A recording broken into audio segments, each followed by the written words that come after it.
खुरुमजरी मथेल recipe channel की माइकैदगी मयाम तराम नौजरी मयाम असी कइनो यंगबिउने असी वागी उतोंगनेबको अꯩꯅ मयाम उतोंग चाक हौजगे अदो उतोंग चाकसे मखल अनिदा हौगे अमना चाहोगी अदुगा अमना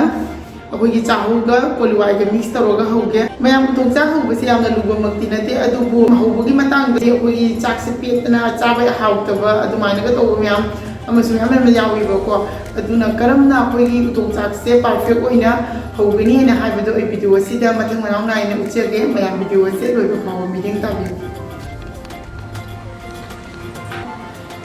मयाम अइना असिदा उतोंग चाक हौनबगीदमक्ता चेंग से ग्लास 10 खक लौजरे ग्लास 10 अइना लौरिबसे उतोंग 10 नि अदुना इ ग्लास 10 लौबनी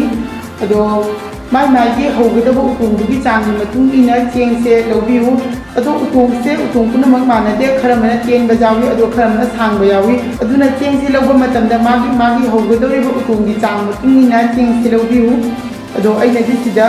उतोंग 10 हौगदौबनिना चेंग से ग्लास 10 खक लौजरे अदुगा अहानबदा चेंग से हाना फजना चामथोलनी फजना चामथोला मतुंगदा मचुम ताहनदुना थमलनी अदो अइना सिदा लौरिबा कोनसे होगी मखुनसे होयबको अदो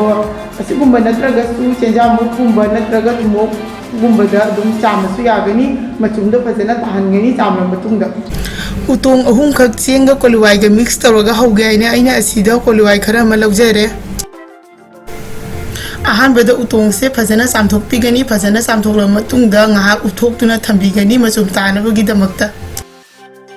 चेंग हांद्रिगी ममांगदे करी करी तौबा चंगे हाइबदो अइ हाइजरके अदो असिदा उतोंग से लैरे अदो उतोंग मनुंगदा हापनबगीदमक्ता अइना असिदा चूमनानि लौरिसे चूमनासिगी महुत्ता ला ओइना हापसु याय अदो चूमना हापनदि होरेन उतोंग चाकसे लौथोकपदा नुंगाय अदुगगी अखोइना हापा मतमदसु यामना नुंगाय अदो फरे हुजिक कमाइना हापकनि हाइबदो अइ हाइजरके चूमनासे अइना असी अमना तेलहले अदुगा अमना सांगहले यंबिउ मयाम चूमनासे मनासे अमना तेले अमना सांगे हुजिक कमाइना हापकनि हाइबदो अइ हाइजरके असी मनागी मकोकलोन थंगबा अपिकपा साइड तुनेबा असी हाना हापचनबिरनि सुमाइना असीना हाना सुमाइना उतोंसिदा मनासे खितंग सगाइग्रे अदो केमता काइदे सुमाइना हापिरनि फजना लमझनबिरनि मनुंगदा को मना अमा हापखरे से उतोंग से मागी राउंड से पूरा ओइना हापतोइनेबको अदो माइगै अमा खाइबोग अमा हापखरे सिगी मतोलोन थंबसे सिसु हापचनबिरनि से अइना हापे द सिना खितंग हेलनगनेबा अदो अइना असि साइडना खितंग हेलनबै मरमदिनेको होरेन चेंग से हापा मतमदा सुमाइना हाइदबा मतमदा अखोइदा यामना हाइदि नुंगाइबा ओइदुइनेबा सिसिनेको हौजिक चेंग से चामलो मतुंगदा मचुमसु फजना ताहल्ले यंबिउ चेंग से मचुम तारा मतुंगदा अखोइगी सुमाइना अखोइगी फ्रा फ्रा लाउना कंगताबा यंबिउ ngасai सिदा खितंग हेलनगिबसिना चेंग हाप मतमदा क्याम नुंगाइगेना हाइबदो से हौजिक चेंग से हापिरनि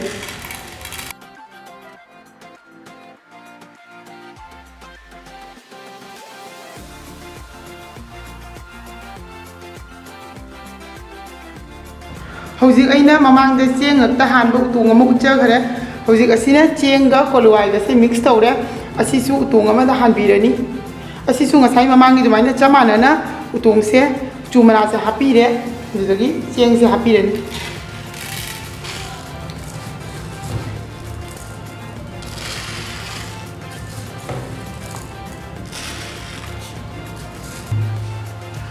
मयाम चेंग से हाले अदो यंबिउ चेंग से अइना हाली से उतोंग सिगगी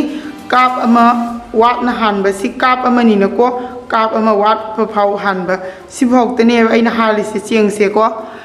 से होरेन इसिंग हापगा चेंग सिना चाउथोरगा हाइ पोपथोरगा असिमुक्ते कारकनेबको चेंग सिना चाक ओलबा मतुंगदा अदुगी मतुंगदा असिगी पार्ट असिना खोगी कइनो ओइदुइनेबा हाइदी चरुना मेंदुइनेबको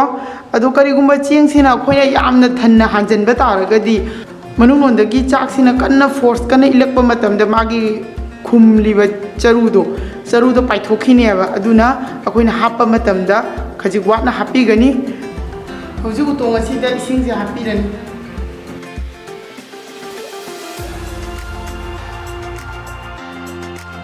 इसिंग से उतोंग सिमा बिकथना हापिरनि ꯑꯗꯣ ꯏꯁꯤꯡꯁꯦ ꯍꯥꯞꯂꯕ ꯃꯇꯨꯡꯗ ꯑꯩꯈꯣꯏꯅ ꯃꯤꯅꯤꯠ ꯑꯃꯃꯨꯛꯇꯪ ꯎꯇꯣꯡꯁꯦ ꯉꯥꯁꯤꯟꯗꯨꯅ ꯃꯐꯝ ꯑꯃꯗ ꯊꯝꯂꯅꯤ ꯑꯗꯨꯒ ꯏꯁꯤꯡꯁꯦ ꯃꯅꯨꯡꯗꯒꯤ ꯆꯨꯞꯈꯤꯒꯗꯕ ꯑꯣꯏꯔꯒꯅ ꯃꯊꯟꯇ ꯂꯤꯛꯊꯔꯛꯀꯅꯤ ꯂꯤꯛꯊꯕ ꯇꯥꯔꯒꯗꯤ ꯑꯩꯈꯣꯏꯅ ꯈꯖꯤꯛ ꯑꯃ ꯍꯥꯞꯄꯤꯒꯅꯤ ꯎꯇꯣꯡꯁꯤ ꯑꯃꯨꯛ ꯊꯟꯅꯕ ꯑꯗꯣ ꯆꯨꯞꯇ꯭ꯔꯒꯗꯤ ꯆꯨꯞꯇ꯭ꯔꯦ ꯍꯧꯖꯤꯛ ꯉꯥꯏꯍꯥꯛ ꯃꯤꯅꯤꯠ ꯑꯃꯃꯨꯛꯇꯪ ꯃꯐꯝꯗ ꯊꯝꯕꯤꯒꯅꯤ ꯆꯔꯨ ꯈꯔ ꯑꯩꯅ ꯁꯤꯗ ꯂꯧꯖꯔꯦ ꯆꯔꯨ ꯈꯨꯗꯥꯞ ꯑꯃ ꯂꯧꯔꯦ ꯆꯔꯨꯁꯦ ꯀꯥꯕꯛ ꯀꯥꯕꯛ ꯆꯣꯠꯊꯣꯛꯂꯦ ꯑꯁꯨꯃꯥꯏꯅ ꯆꯔꯨꯁꯦ ꯊꯦꯛꯆꯜꯂꯒ ꯑꯀꯣ ꯑꯁꯤꯅ ꯑꯃꯨꯛ ꯁꯨꯃꯥꯏꯅ ꯑꯅꯤꯔꯛ ꯍꯟꯅ ꯊꯦꯛꯆꯜꯂꯦ ꯑꯅꯤꯔꯛ ꯍꯟꯅ ꯊꯦꯛꯑ ꯃꯇꯨꯡꯗ ꯑꯁꯨꯝꯅ ꯐꯖꯅ ꯂꯩꯁꯟꯕꯤꯔꯅꯤ ꯍꯧꯖꯤꯛ ꯑꯁꯤꯅ ꯎꯇꯣꯡꯁꯤ ꯃꯈꯨꯝꯁꯤ ꯈꯨꯝꯕꯤꯔꯅꯤ ꯎꯇꯣꯡꯁꯦ ꯃꯤꯅꯤꯠ ꯑꯃꯃꯨꯛ ꯊꯝꯃꯦ ꯑꯗꯣ ꯃꯥꯒꯤ ꯏꯁꯤꯡꯁꯦ ꯆꯨꯞꯇꯕ ꯃꯔꯝꯅ ꯑꯗꯨꯝ ꯍꯧꯖꯤꯛ ꯑꯁꯤꯗ ꯃꯈꯨꯝꯁꯦ ꯈꯨꯝꯖꯤꯟꯕꯤꯔꯅꯤ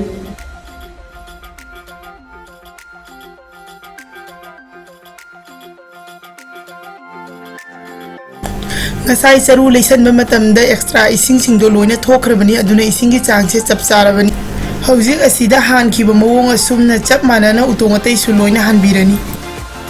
mayam utong chak singse asumaina road ani gi mathakta mathang manaw naina thambire hojik charu se makhala thamaga mai chukhalani aina asida road ki mathakta thamlibase asigi mahutta lafu maka gumba natraga ukak gumba gi mathakta thamlaga haurasu yagani mayam aina sida mai thabadi loina utre ado akoina mai thaba matamda utongi charu meliba mai geromda saugani ba akoina chapuda chak thonglaga saubado adumna saugani ado saubado lepkhiba taragadi mai do thadrasu yarani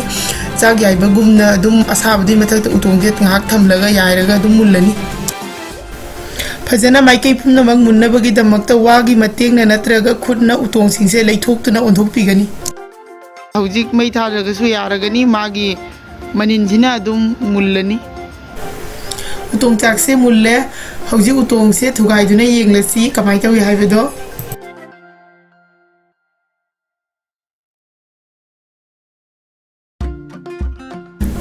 मयाम येंगबिउ उतोंग चाकसे yam फजना मुल्ले mayam ai ngasi utong chaga se loire ado mayam ngasai mai thaba matamda ngasai mai thaba matamda lei duna thagi bado aduna manung da chak se phajana mulle chieng changba khotpa kaimta leitre ado mayam su aina tawriba sumaina same to same tawba matamda magi result do yam phajana phangani ado mayam ngasi oina di video se matang asida loisinjarage